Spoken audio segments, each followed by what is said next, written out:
चलिए आज हम इस वीडियो में देखते हैं फिजिक्स का एक टॉपिक वक्रता केंद्र या वक्रता त्रिज्या के बारे में समझ लेते हैं, या पोल यानी ध्रुव के बारे में। इस फिजिक्स में ये सब होता क्या है इसके बारे में जान लेते हैं, बहुत ही डिटेल से समझते हैं बेहतरीन तरीके से। देखिए सबसे पहले एक फिगर है गोलीय दर्पण का, ठीक है।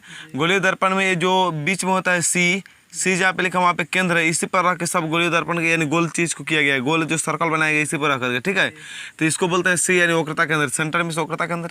ये है पोल, पोल में क्या होता है ध्रुव, यानी पी से ध्रुव को सूचित किया जाता है, एक सौ हमारा रेखा है। तो वक्रता केंद्र किसे कहेंगे, तो वक्रता केंद्र उसे कहेंगे जो खोखले गोले के भाग का जो केंद्र होता है उसे क्या कहते हैं, वक्रता केंद्र कहते हैं।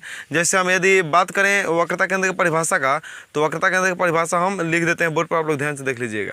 वक्रता केंद्र की परिभाषा ऐसे भी दे सकते हैं कि वक्रता केंद्र जैसे ही पूरा हमारा कथी हो गया, गोलीय दर्पण हो गया, और इस केंद्र को क्या कहेंगे, वक्रता केंद्र। बीच वाला जो सेंटर है उसे क्या कहेंगे, वक्रता केंद्र। और इस पर से यदि नीचे में खींच दिया जाएगा तो क्या कहलाएगा, त्रिज्या। ये क्या कहलाएगा, त्रिज्या। नीचे में खींचे चाहे साइड में कहीं चाहे यहाँ से यहाँ तक जो है वो क्या कहलाएगा, त्रिज्या कहलाएगा। कोई दिक्कत नहीं। तो वक्रता केंद्र कैसे कहेंगे, तो लिखेंगे गोलीय दर्पण, गोलीय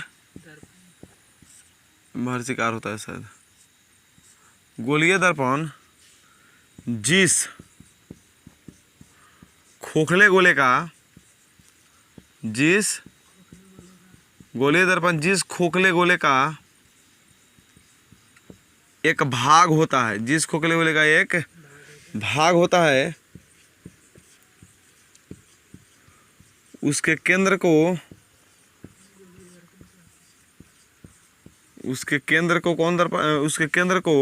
कौन केंद्र कहते हैं, वक्रता केंद्र कहा जाता है। कोई दिक्कत है, वक्रता केंद्र कहते हैं।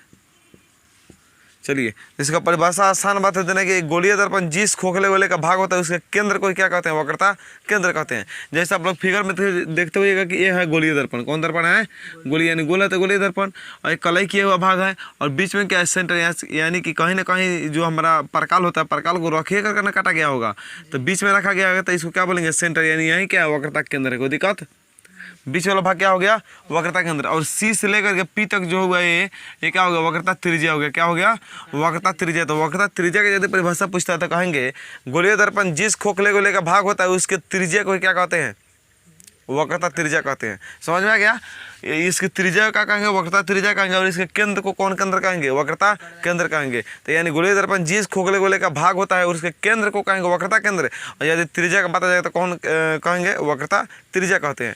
अब समझते हैं, देखिए वक्रता त्रिज्या हो गया, सेंटर से लेकर के पोल के बीच की दूरी को क्या कहते हैं, वक्रता त्रिज्या कहेंगे। सेंटर से लेकर के परिधि के बीच की दूरी क्या कहेंगे, वक्रता त्रिज्या। कोई दिक्कत।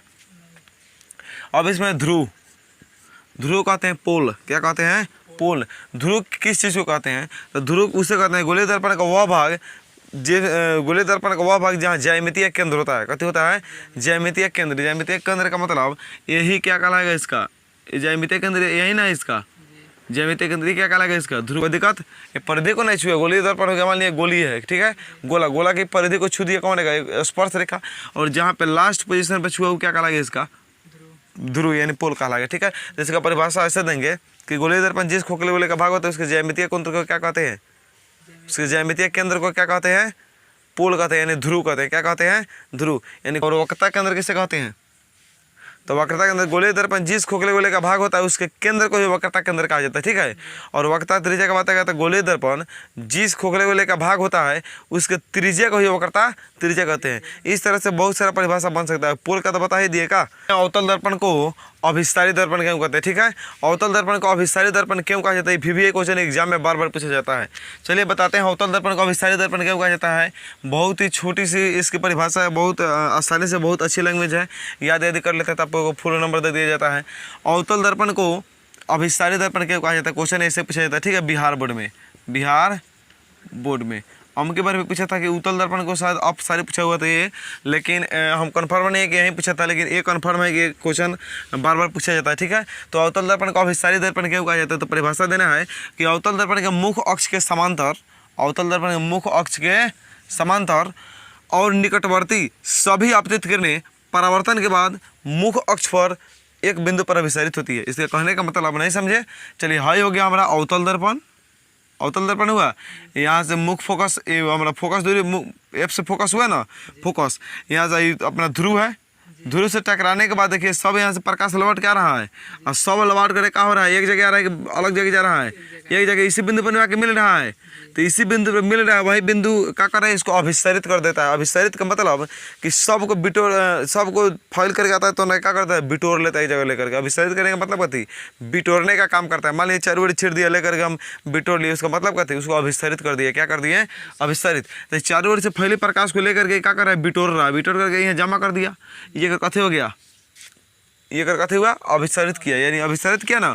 तो इसका परिभाषा दें कि अवतल दर्पण के मुख्य अक्ष के समांतर और निकटवर्ती, निकटवर्ती का मतलब भीरी भीरी सभी आपतित किरणें, सभी आपतित का मतलब सभी आती हुई किरणें। ये देखिए किरण जा रहा है यहाँ से और परावर्तित होने के बाद यहाँ से परावर्तित हो जा रहा है, ये किरण यहाँ पे जा रहा है, इसके बाद रिफ्लेक्ट कर रहा है, यानी परावर्तित कर दे रहा है। यहाँ पे परावर्तित क्या कर रहा है, यहाँ पे भेज दे रहा है। एक किरण यहाँ पे गया, परावर्तित इधर भेज देगा, ये गया यहाँ भेज दिया, ये गया यहाँ भेज दिया, ये फिर गया तो कहाँ भेजा, यहाँ पे भेजा। सब अगर एक जगह मिला दिया तो वहीं जब सब को लेकर के परावर्तित आपतित किरण को परावर्तन के बाद मुख्य अक्ष पर एक बिंदु पर मिलाते हैं लेकर के, मुख्य अक्ष पर यहाँ पे एक बिंदु एफ पर मिलाया, यहाँ एफ अगर कथे हुआ, अभिसरित किया, एफ क्या किया, इसको अभिसरित कर दिया। तो वहीं एक बिंदु अभिसरित होती है, क्या होती है, अभिसरित होती है। इसीलिए अवतल दर्पण को क्या कहते हैं, हम अभिसारित दर्पण कहते हैं। कौन दर्पण, तो ऑब्जेक्टिव में क्वेश्चन पूछता है कि अवतल दर्पण किस दर्पण के नाम से जानते हैं, अभिसारी। याद रखिएगा, अभिसारी क्या करेगा, बिटोरने का काम करेगा, सभी छितराई किरणों को लेकर के ऑब्जर्व करेगा, यानी अपनी तरफ खींच लेगा, एक साथ कर देगा, तो उसे क्या कहेंगे, अभिसारित कहते हैं। ठीक है, यानी जितने भी प्रकाश होगा ना उसको खींचेगा और खींच करके एक बिंदु पर लेकर के मिला देगा, जैसे यहाँ पे मिला दिया है। तो ये कहते हो गया अभिसारी, क्या हुआ, अभिसारी। अब कहेगा उत्तल दर्पण को अपसारी दर्पण क्यों कहा जाता है, का ये भी तो कह सकता है।